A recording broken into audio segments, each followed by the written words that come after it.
right, guys, we are back for another Cash It Pod episode. Got a lot going on in the NBA, inching closer to the MLB season. Recording on Thursday, going to have this out to you guys on Friday. Pretty small Friday card, but big weekend coming up in the NBA. A lot been going on this week we're going to get to. John, we're coming off the first love bet loss, second losing day, though, in the last 2 weeks. Still things have been running hot after yesterday. How you doing?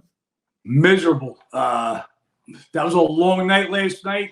Last night meeting Thursday night. Oh, sorry, Wednesday night. Yep. We watched. Might get the night started off with a Hawks bet -3. Gross beat. And with 1/10, not 1 second, 1/10. Porzingis knocked in a meaningless 3, meaningless for the game. Yeah. Had a lot of meaning for us. Instead of winning by 5 and covering, Hawks only win by 2, and it's a no cover. Heat, you guys know we bet matchups a lot. Cavs had lost 21 of their last 22 trips into Miami, and they just got the job done the other day.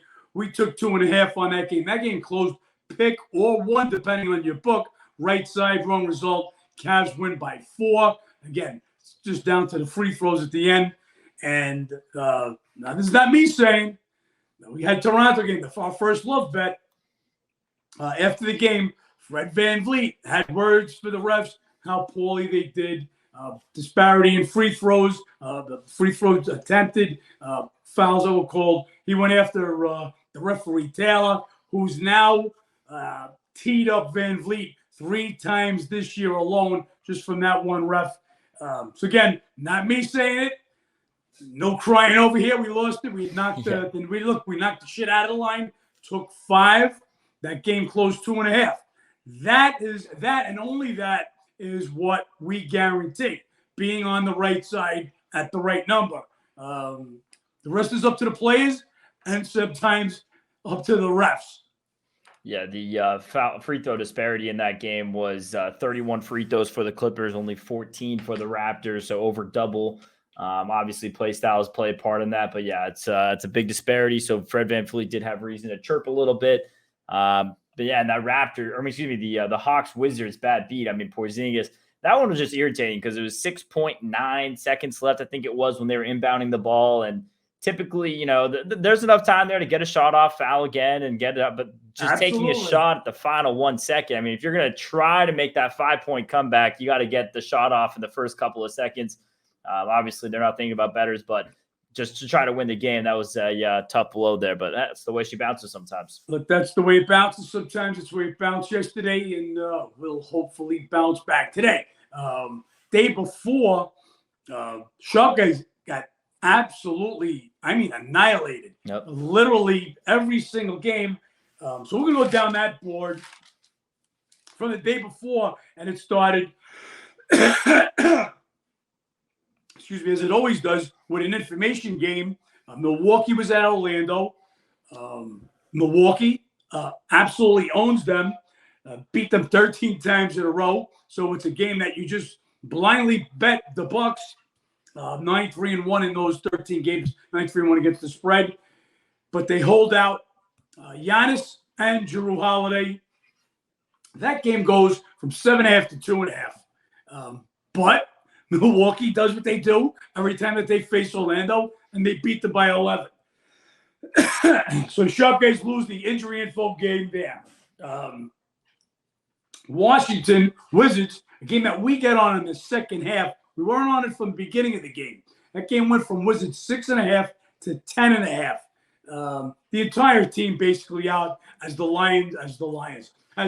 Pistons try to become the front runners for that number 1 draft pick. They're sitting just about the entire team. Yep. They hung tough in the first half. Just looked like a good spot for the Wizards to knock them down. Detroit was on a back-to-back. Wizards were coming off a loss the game before against Atlanta. We got them on 9.5. They came close, but they only won by 2 points. So again, game went from 6.5 to 10.5. Sharp guys bet the shit out of Wizards. They lose that one. Philadelphia, Minnesota. Again, one team owning the other team. Phillies won 9 of the 11 meetings going into that game. Philly opened as, depending on where you are, 1.5, 2 or 2.5 point favorite. Philly closes a 3-point favorite. Harden sat out of that game, as we posted in the preview early in the morning. Absolute blowout. 76ers by 23. Game number 3 that the Sharp guys went down. Brooklyn at Houston. Believe it or not, the Sharp money was there from the overnight. Nets opened as an 8-point favorite. Game closed 6.5. Nets blew out the Rockets. Utah at Dallas, another game that opened up. We actually talked about this game on our last podcast. We said the number 5.5 looked cheap. It was cheap. Utah had wound up having more injuries that we didn't know about. Clarkson sat out. He was out for 2 games, came back a game. Went and missed that game. He's also going to miss tonight, Clarkson. So he's got a bad injury. Kessler also missed. So that game went from 5.5 to the Mavs closing as to 11. They only win by 4. Another beatdown.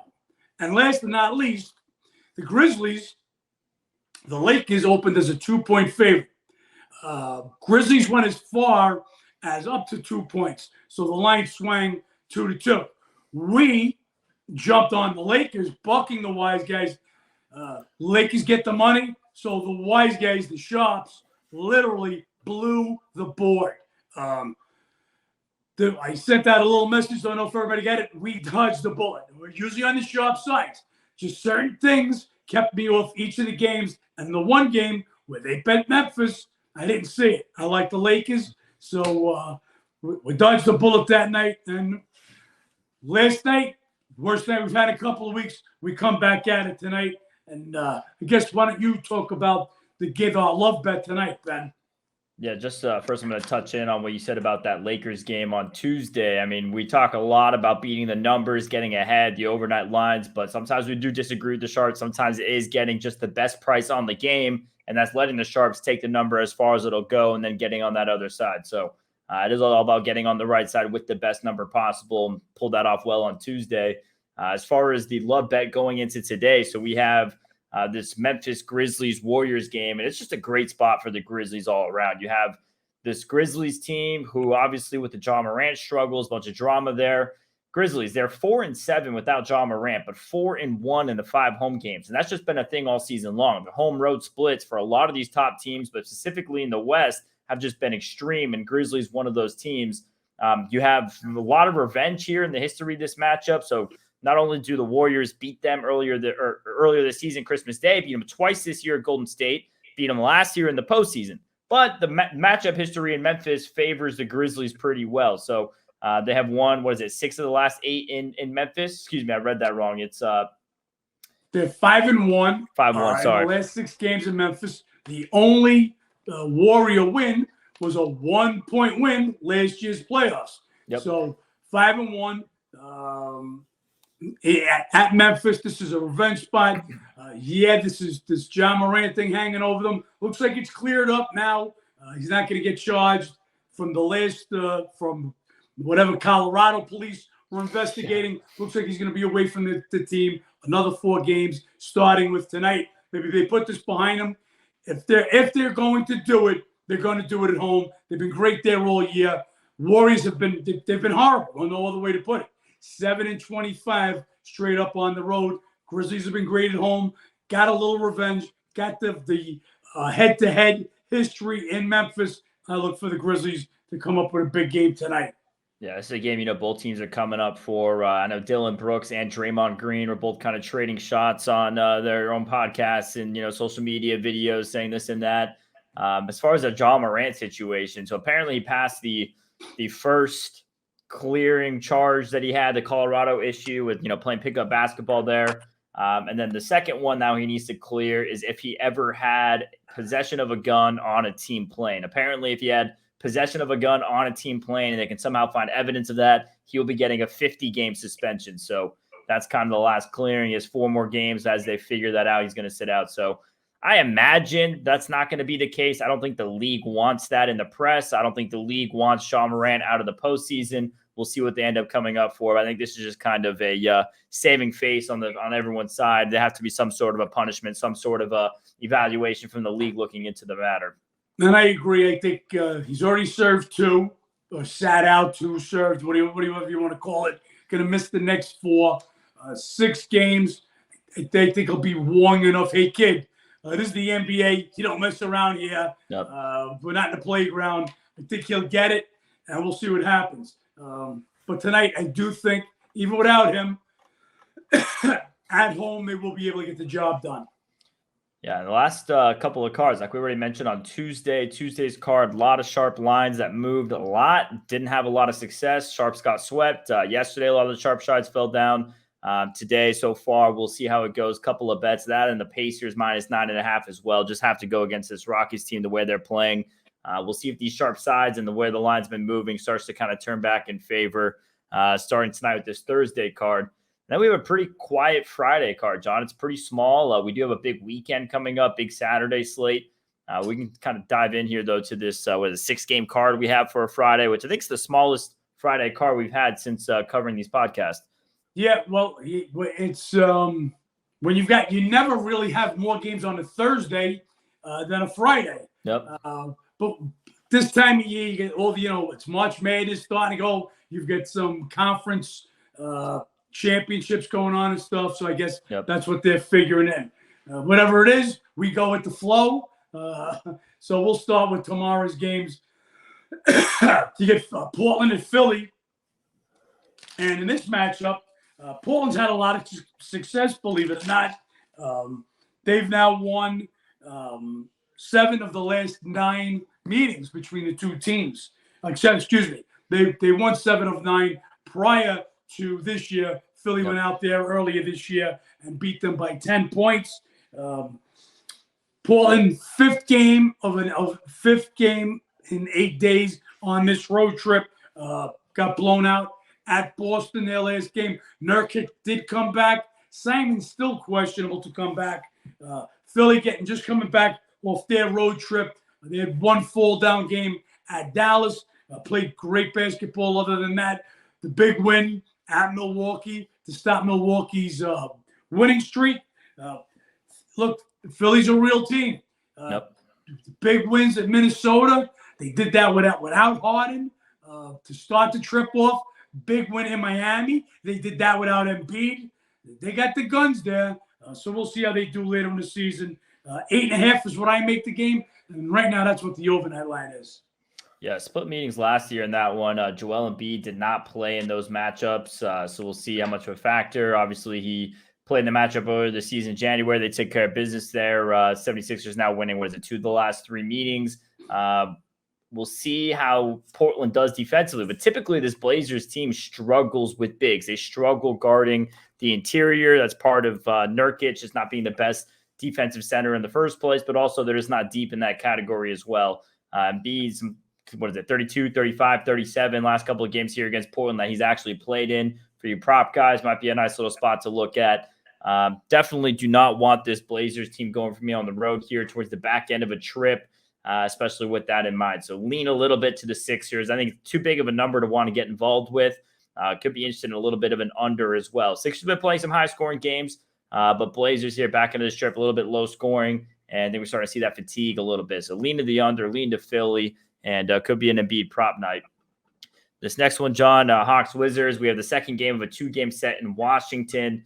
Just talked about the gross beat we had with Porzingis and the last minute 3.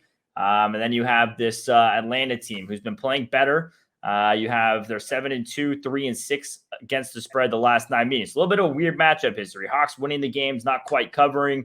And then you have the second game of a 2-game set in Washington. So that leads me to a little bit of a lean there to just the second team, home team, not getting swept with the Wizards.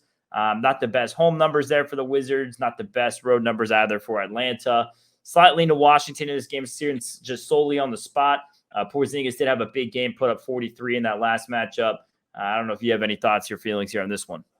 Yeah, I'm going to lead to Washington also. The game for the Hawks to beat them, and to beat them good, was the day that we bet them. I bet that game because Hawks had a day off coming from Miami, where Washington had played Pistons the night before and was playing their 4th and 5. To be honest, part of that bet was really thought you'd see somebody sit. Kuzma had just come back. He'd missed the game before, came back for the Piston game, thought he might sit out the second half of a back-to-back. Or Beal, who's missed time on and off, and Porzingis. No. I guess he's trying to shed his paper-thin tag that he's got. They all played in the 4th to 5.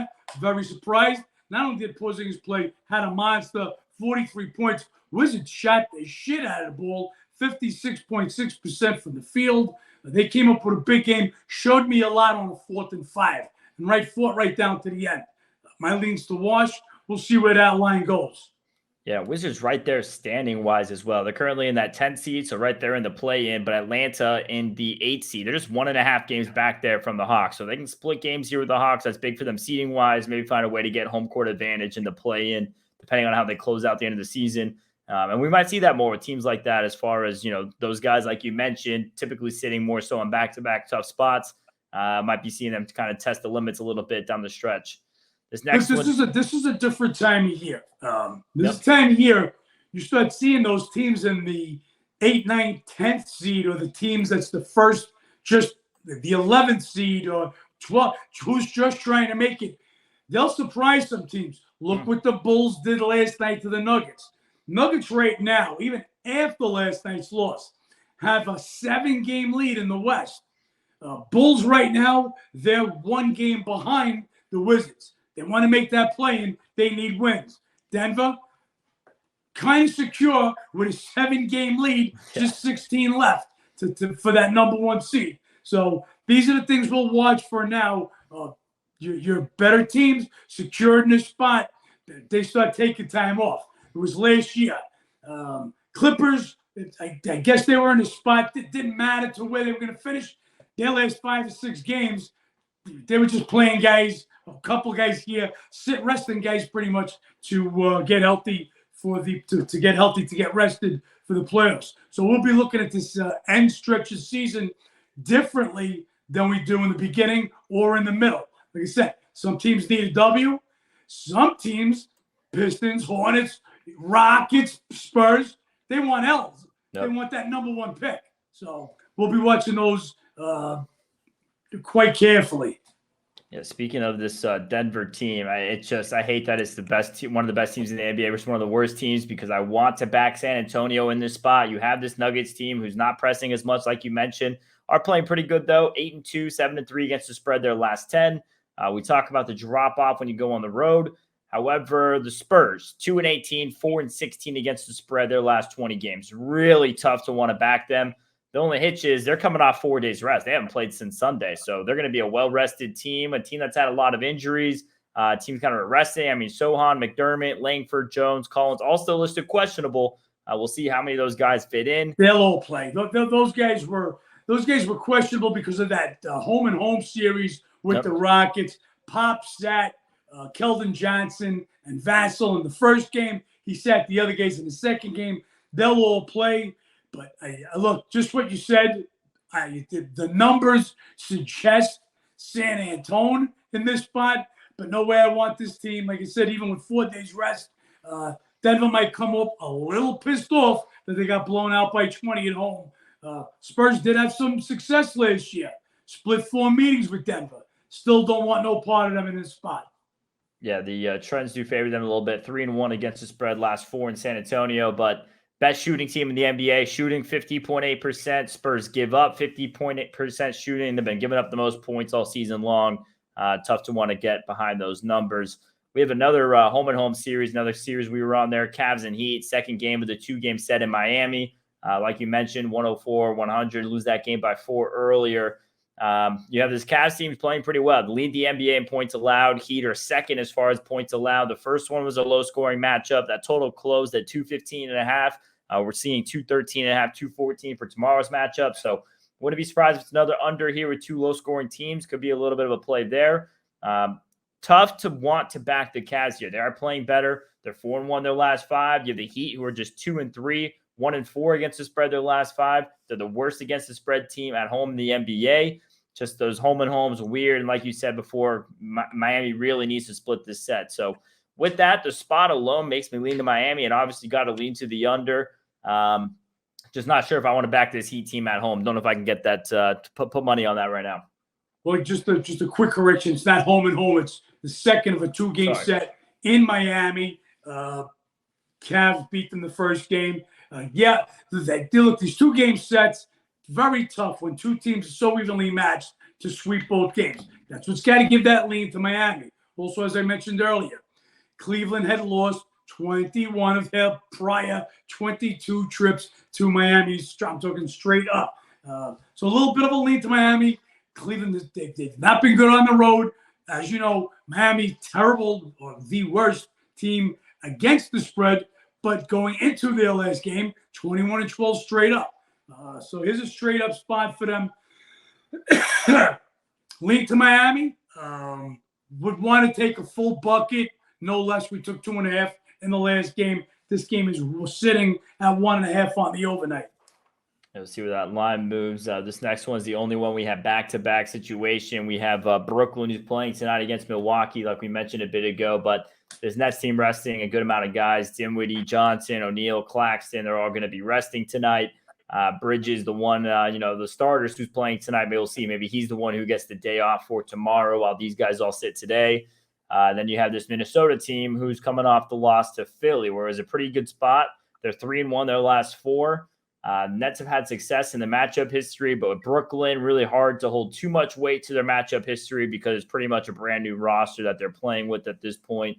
Would have a slight lean here to Brooklyn just in the fact they're resting everybody. Don't love it. Obviously, we have to see how this Nets game goes tonight, and Minnesota does have a bit more to play for. Maybe this is an opportunity for them to get a home win, get back on track.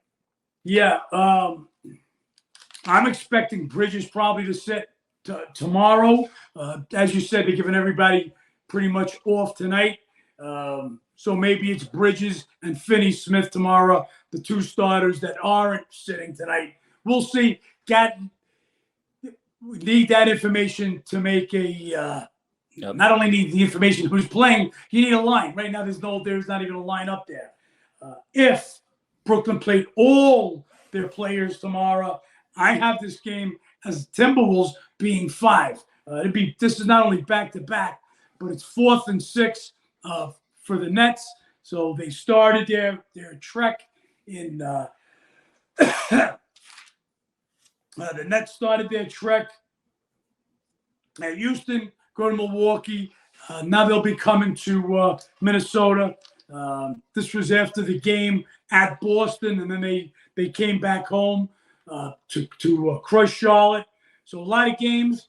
They're gonna. I feel they're definitely gonna rest some guys tomorrow. They're resting some guys tonight. Again, need a line. Need to know who's playing before we can give you a number. But even at full strength, I really liked the way Minnesota came back home off their last road trip.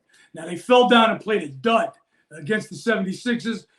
Like you said, right now they're sitting in the 7 spot, so they need some W's if they want to get back up to that 6 spot.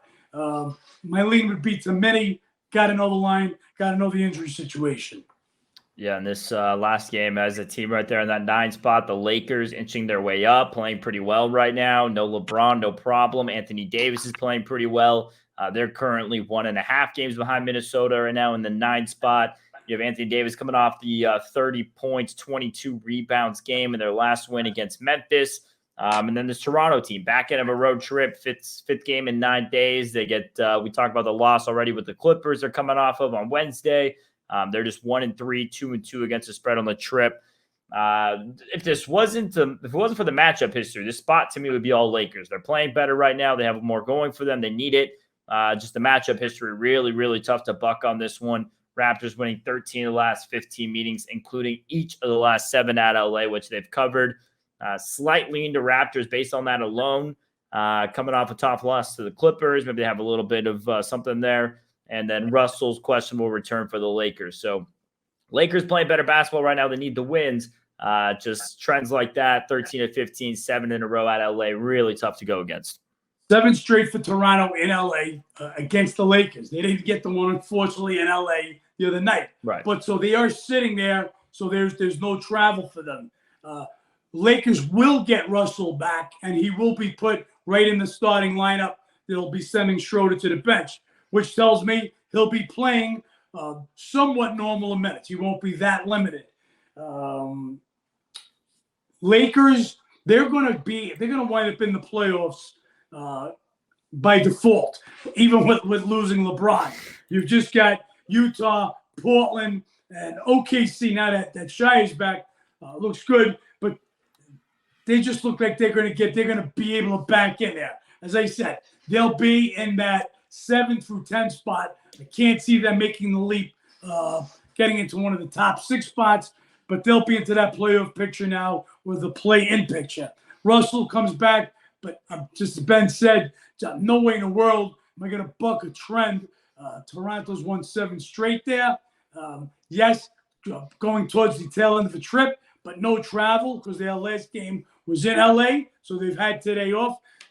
They should run a fresh squad out there, looking for a win after 2 tough L's. Had the lead in Denver game, fought them real tough down to the end. That was another game that, if you read the article on ESPN, they complained about that game also. They referee ejects Barnes, and the referee just happened to be Scott Foster, the referee that has the best for home teams. He's the best referee. If you notice, guys, once in a while, I've been putting in Scott Foster's record with home teams. So he's like something like 30.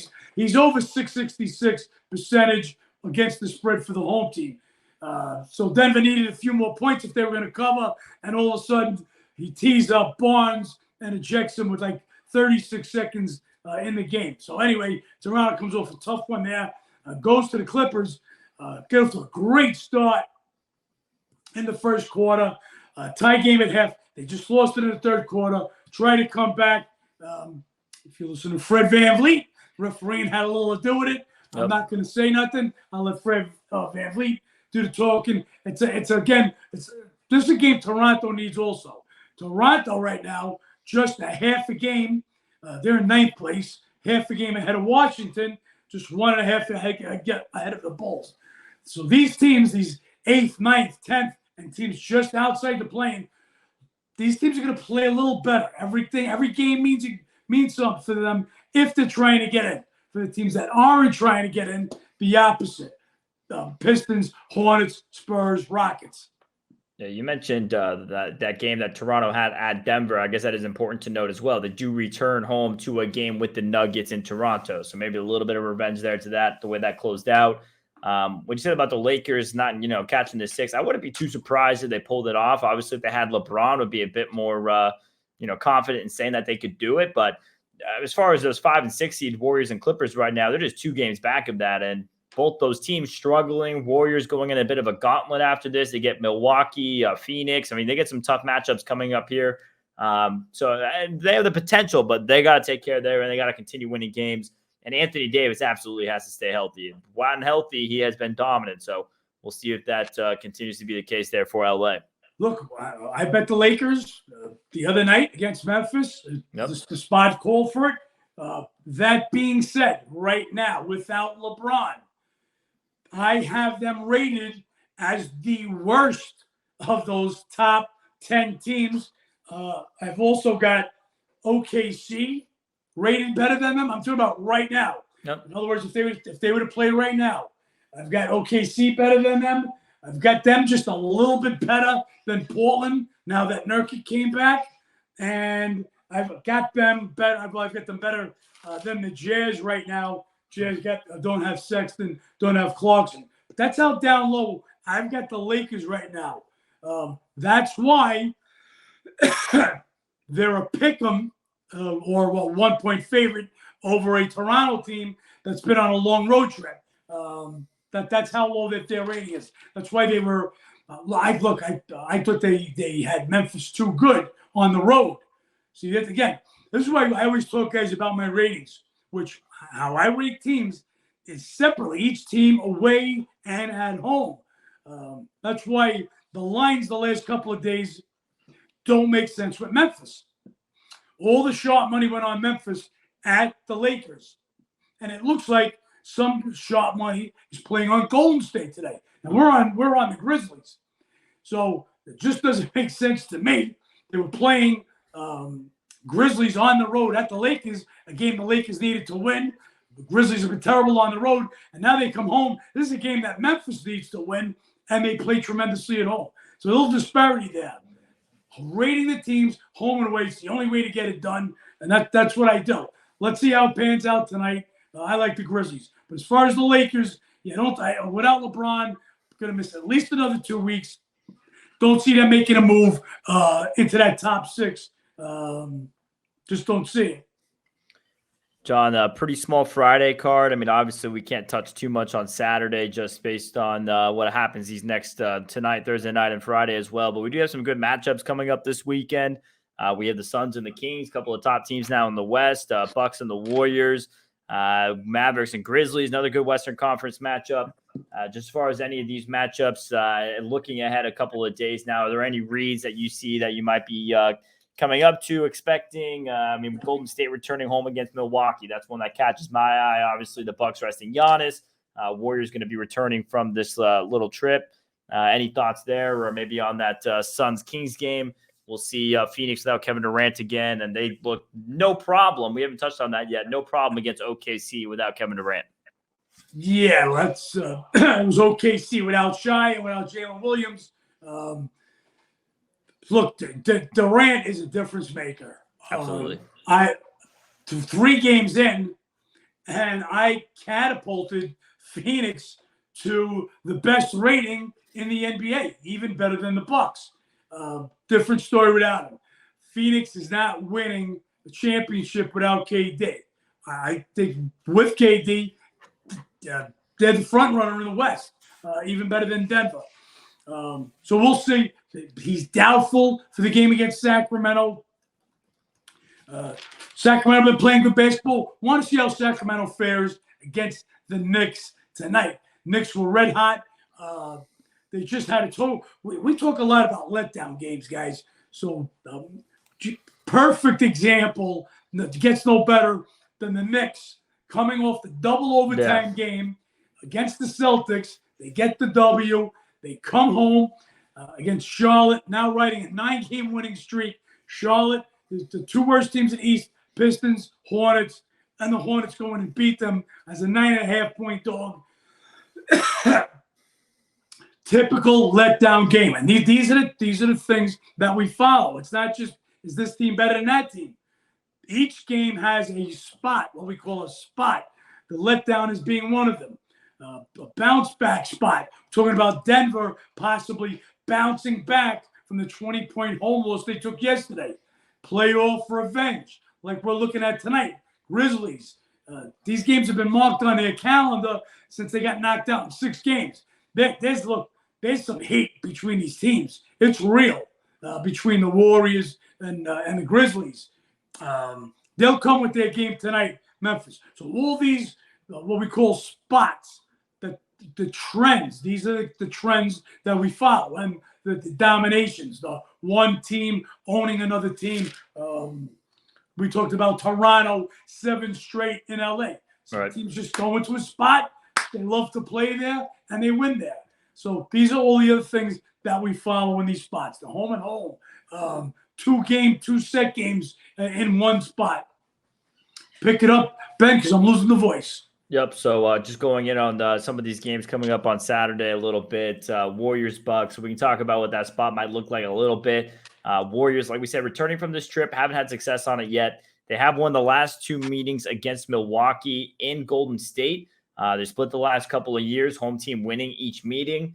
Now, this Bucks team's as hot as it gets right now. They've won, 18 of their last 19 games coming into tonight against Brooklyn.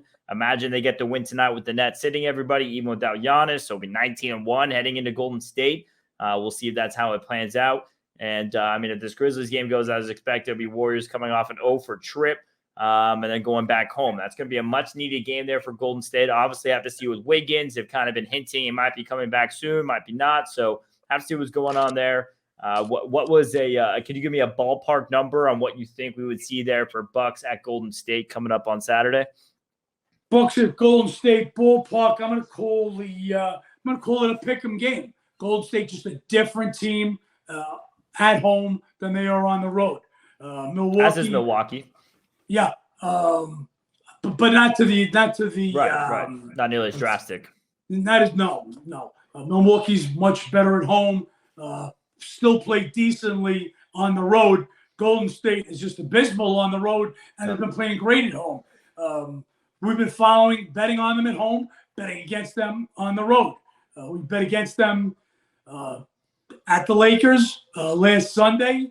They beat them outright. We're betting against them again tonight. The only thing that stopped us from betting against them in OKC was that domination. Golden State, I believe, had won 8 in a row, the last 4 in OKC by a combined 66 points. Just one of the trends we didn't want to buck. But yeah, it's a ballpark, it's a pick'em game. Want to keep seeing. Look, we're just talking about Milwaukee, how they're getting better. Porter's come back from the injury. They pick up Crowder at the trade deadline.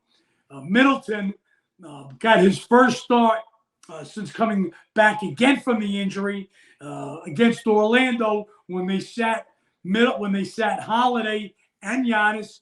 Middleton had been on a tight 25-minute cap. He started. He played 31 minutes. He was a distributor also because you didn't have Drew Holiday. His game elevating. Portis getting back. Crowder.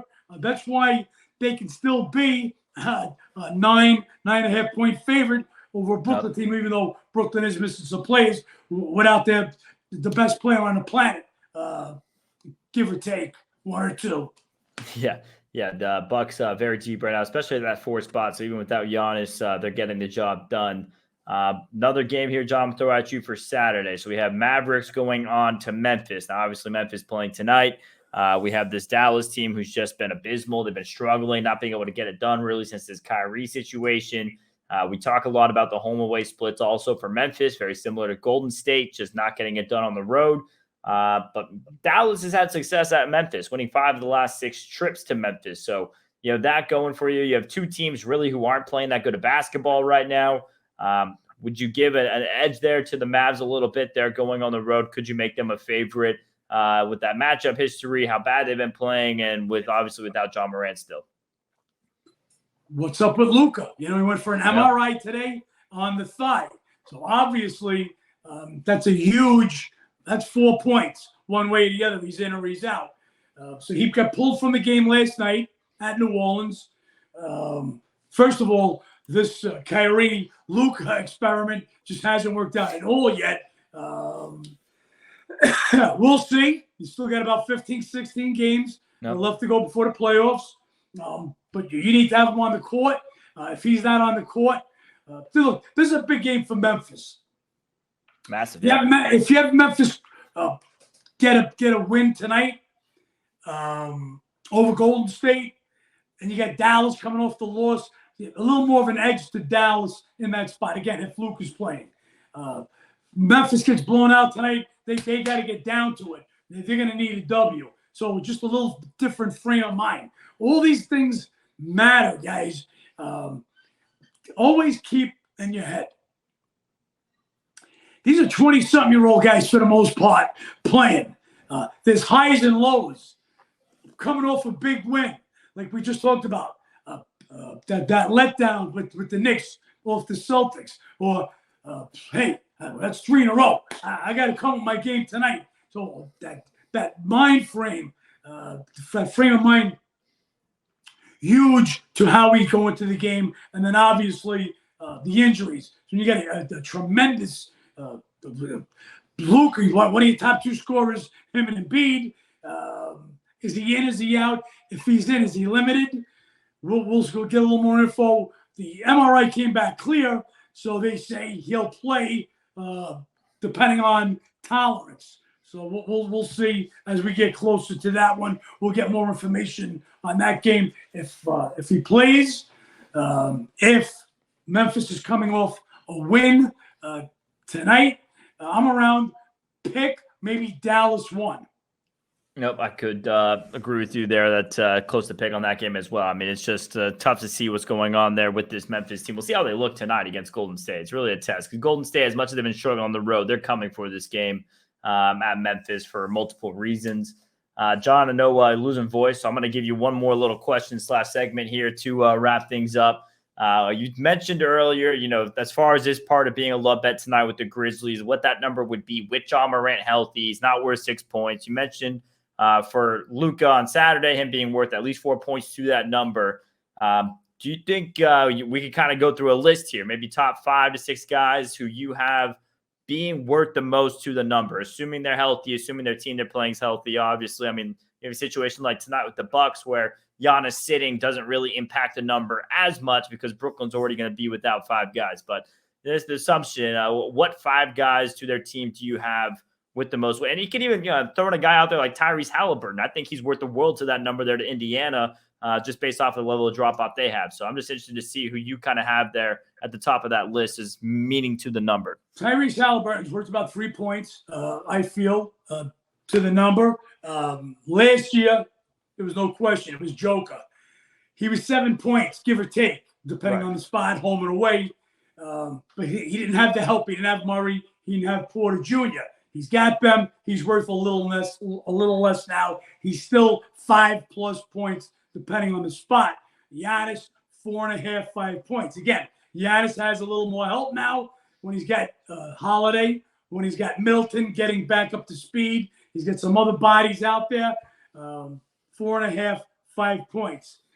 Embiid, not worth as much as you think. For whatever reason, Philly gets the job done without Embiid. Just did it again in Miami to start this road trip at Philadelphia. Still worth every bit of 3.5 points, but I'm just saying he's not the 4.5, 5 as these other guys. Damian Lillard has to start being up there now at this point, right? I mean, he's just one of those guys. There's not much help around him at all, so he's starting to add up to that being up there top. The reason he's not in that 4, 5 category, Ben, is because they're so bad already. Yep. So you take a team. That's SGA is in a similar situation. Excuse me? I was saying SGA for OKC, similar situation. Little similar situation. I'm going to give SGA between 2.5, 3, depending. Maybe Lillard 3, maybe 3.5, depending. But they're not 4, 5 because you're not if you go by my ratings. So when we got Denver at home, Milwaukee at home, you're looking at teams with 41 point something or better ratings. So there's just more that they can drop as a team that, if you take Portland right now, I believe I've got them rated 32.5 at home. Just less room to go down. If that makes sense. No. You're like we were saying, on a bad team, somebody's got to score. Right. When you look at Bogdanovich for the Pistons. So, yeah, he's scoring 21 points a game. He's their lead scorer. He's maybe a full point. That's, he's not much more than that. Somebody else will fill that spot. He's worth something, but not 2 points or more. Don't let that 21 points per game average fool you. So it's what they mean on the court to everybody. Kawhi is a big guy. Without Kawhi, I mean, they're a different team. Didn't think I'd be saying that again. Early in the year, didn't know if Kawhi was going to be able to come back, but it looks like he has.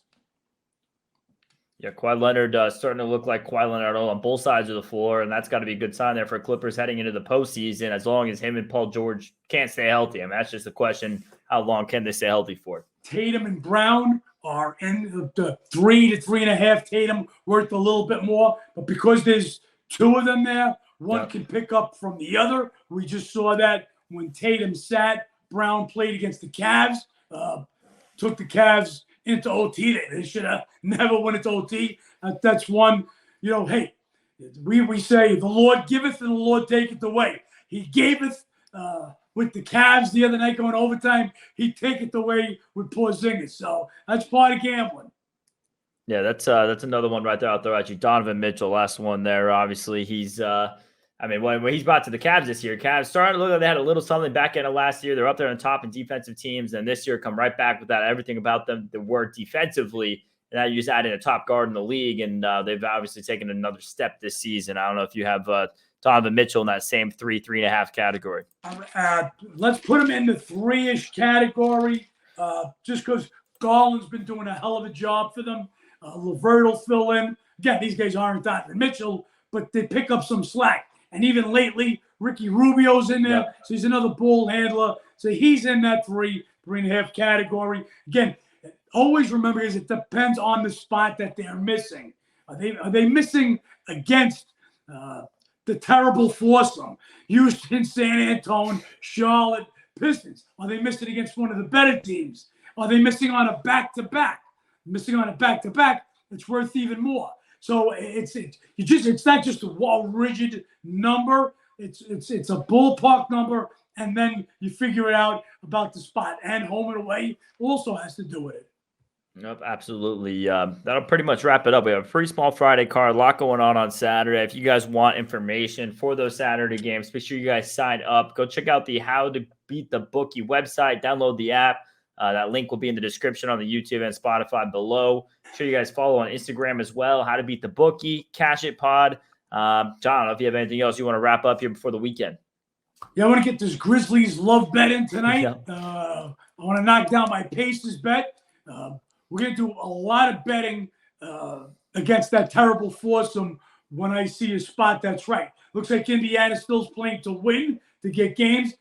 They played their hearts out against Philly and came up short. So I think they'll come up with a little something extra. Houston's just bad. Again, these teams, they're now putting a product on the floor to win. They're all looking for the number 1 draft pick. So I want to knock down these couple of games and get back on the right track and go into a strong weekend. Yep, guys. We got to get ready for baseball, man. We got a lot of shit. Baseball's coming up. If you guys are watching the World Baseball Classic, hopefully you guys are enjoying that. John, I don't know if you saw the Team USA lost an exhibition game to the San Francisco Giants. So that star-studded Team USA team, Mike Trout, Mookie Betts, Trey Turner, you name it, lost to a Giant squad. So a little bit of bad news for Team USA heading into the Classic. Anybody can win any game on any given day. Baseball, put 9 professionals out there. NBA game, put 5 guys on the floor. Any team could beat any team. That's why there's a line, guys. That's why there's a line. You play, especially when you're playing an exhibition. This is one of the reasons all my guys know. I don't mess around with exhibitions in any of the 3 seasons. Now, a lot of sharp guys I know do. Plenty of money to be made. You read the reports. You see who's going to play those days, who's not going to play. Do they got a new exciting kid? There's money to be made. I don't do it just because there's too many guys that sometimes, even if the stars are playing, are they going through the motions? If you're in that locker room, it's one thing. You can get a feel for it. I just lay off exhibitions. Yep. And spring training going, guys. We will have a lot more baseball coverage here coming up in the next couple of weeks as we get on into that season. I'm planning a trip actually out to Arizona. So hopefully I'll catch a little Cactus League ball there. Nice. Get in touch, with some stuff there. That should be good. Guys, Wednesday was only the second losing day in the last couple of weeks, so things have been hot, 62% since February 1st. Make sure you check out the website, download the app. John, let's make some money. Let's make some money.